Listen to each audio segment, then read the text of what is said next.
اگر کوئی عالم نہیں ہو تو مسلمان کہلانے کا حقدار نہیں ہے. ہر مسلمان عالم ہے. اگر کوئی عالم نہیں ہو تو مسلمان کہلانے کا حقدار نہیں ہے. ہر مسلمان عالم ہے. یہ کیا مرزا صاحب، یہ کیا بول دیا آپ نے کہ جو عالم نہیں وہ مسلمان نہیں؟ جو عالم ہوگا وہی مسلمان ہوگا. مسلمان کے لیے عالم ہونا شرط ہے. یہ آپ نے کیا کہہ دیا؟ مسلمان کے لیے عالم ہونا شرط ہے، جو عالم ہوگا وہی مسلمان ہوگا. اچھا تو مرزا صاحب، پلمبر صاحب، یہ بتا دیجیے آپ عالم ہیں یا نہیں ہیں؟ آپ عالم ہیں؟ ذرا بتا دیجیے. آپ ماشاءاللہ اتنے بڑے عالم ہیں. عالم میں کیا، میں تو جاہل آدمی ہوں، میرے پاس کوئی ڈگری نہیں. کیا آپ بھی علی بھائی ایسے آپ جیسے علماء بھی جو ہیں وہ عقل مند لوگ صحیح بخاری کا دفاع کریں گے؟ میں عالم نہیں سر، میں طالب علم ہوں. مہربانی کرو، اتنا بڑا ٹائٹل نہ میرے سر لگائے. ویسے یہ ٹائٹل جتنا جو ہے وہ خوش نما ہے. لو بھی لو، یہ کیا ہو گیا؟ یہ کیا ہو گیا؟ یہ تو عالم بھی نہیں. اب جب عالم نہیں ہے آپ سمجھ سکتے ہیں، جب عالم نہیں ہے تو کیا ہوا؟ یہ کافر.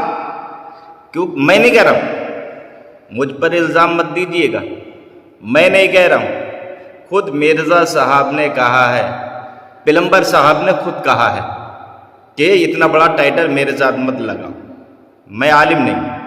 ٹھیک، اب جب عالم نہیں ہے تو مسلمان نہیں. تو مسلمان نہیں کیا مطلب؟ کافر ہے. آپ بھی اگر کہنا چاہو تو کہہ سکتے ہو، کیونکہ جب خود کہہ رہا ہے، خود پروف دے رہا ہے، تو ہمیں کہنے میں تو کوئی برائی نہیں رہی. جب انسان خود کہہ رہا ہے مسلمان ہوگا تو مسلمان کے لیے عالم ہونا ضروری، جو عالم نہیں وہ مسلمان نہیں. اب ان سے پوچھا گیا کہ آپ عالم ہیں، تو یہ خود کہہ رہے ہیں کہ نہیں، اتنا بڑا ٹائٹل میرے ساتھ مت لگاؤ. تو مطلب یہ ہے کہ یہ جب عالم نہیں، اور جب عالم نہیں تو مسلمان نہیں، مسلمان نہیں تو کافر. کافر ہیں تو آپ بھی کہہ سکتے ہو، کیونکہ جب خود کہلوانا چاہ رہا ہے. اور اب میں نوجوانوں سے کہوں گا، اے میرے عزیز، میرے دوست، ہر چیز کے لیے کسی نہ کسی کا انتخاب کیا گیا ہے. مکان بنانے کے لیے، مکان بنانے کے لیے مستری کا انتخاب کیا گیا ہے. گاڑی بنانے کے لیے مکینک کا انتخاب کیا گیا ہے. نقشہ بنانے کے لیے انجینئر کا انتخاب کیا گیا ہے. دین کو پھیلانے کے لیے عالم کا انتخاب کیا گیا ہے. اور یہ پائپ جوڑنے کے لیے پلمبر کا انتخاب کیا گیا ہے. آپ ڈاکٹر کے پاس جا کر کہو کہ ڈاکٹر صاحب میرے مکان کا نقشہ بنا دیجئے، بنا پائے گا؟ نہیں بنائے گا. اسی طریقے سے آپ انجینئر کے پاس جا کر آپ یہ کہو میرے سر میں درد ہو رہا ہے انجینئر صاحب ٹیبلٹ دے دیجئے، دے گا؟ نہیں دے پائے گا. کیوں؟ انجینئر نقشے کے لیے ہے، ڈاکٹر علاج کے لیے ہے. اسی طریقے سے عالم دین کے لیے ہے. اب اگر دین لینا ہے تو عالم سے لو، پلمبر سے مت لو، ورنہ خود وہ گمراہ ہے تم کو بھی گمراہ کر دے گا. خود بے ایمان ہے تمہارا بھی ایمان چھین لے گا. اس لیے آپ سے گزارش یہی کروں گا، یہ سب سے قیمتی دولت جو ہمارے پاس ہے وہ ایمان ہے. ایمان ہے تو ساری کائنات ہمارے پاس ہے، اور ایمان نہیں ہے تو ہمارے پاس سمجھ لو کچھ بھی نہیں ہے.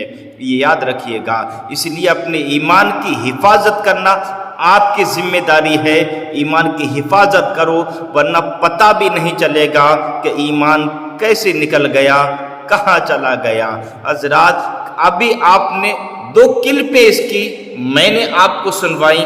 پہلے کلپ میں کیا کہہ رہا ہے کہ مسلمان کے لیے عالم ہونا ضروری ہے. حضرات اب سمجھ لیجئے، اگر جو عالم نہیں تو اس کے قول کے مطابق وہ مسلمان بھی نہیں. دوسری کلپ میں نے سنوائی تو اس میں کیا کہہ رہا ہے کہ میں خود عالم نہیں. تو اب جب یہ عالم نہیں تو اس کے قول کے مطابق یہ مسلمان نہیں ہے، اور جب مسلمان نہیں ہے تو کافر. لامحالہ کافر ہے۔ اس لیے ایسے لوگوں سے بچنا بہت ضروری ہے، کیونکہ شریعت وہ ہے جو بدلتی نہیں ہے، قرآن وہ ہے جو بدلا نہیں جاتا، حدیث وہ ہے جس میں ہم اپنی عقل کے گھوڑے دوڑا نہیں سکتے۔ اس لیے اب سمجھانا ہمارا کام ہے، سمجھنا آپ کا کام ہے، ایمان بچانا آپ کی ذمہ داری ہے۔ ایسے لوگوں سے بچنے کی ضرورت ہے، اپنے ایمان کی حفاظت کرنے کی ضرورت ہے۔ لہذا مولا تعالیٰ ہم تمام مسلمانوں کے ایمانوں کی حفاظت فرمائے۔ اور ناظرین، آپ کو اگر یہ ویڈیو اچھی لگے تو شیئر ضرور کیجئے گا، اور ہمارے چینل پر اگر نئے مہمان ہیں تو چینل کو سبسکرائب کر کے بیل آئیکن کو دبا دیجئے گا، اور اگر پیج پر دیکھ رہے ہیں تو پیج کو فالو کر لیجئے گا۔ السلام علیکم ورحمۃ اللہ تعالی وبرکاتہ۔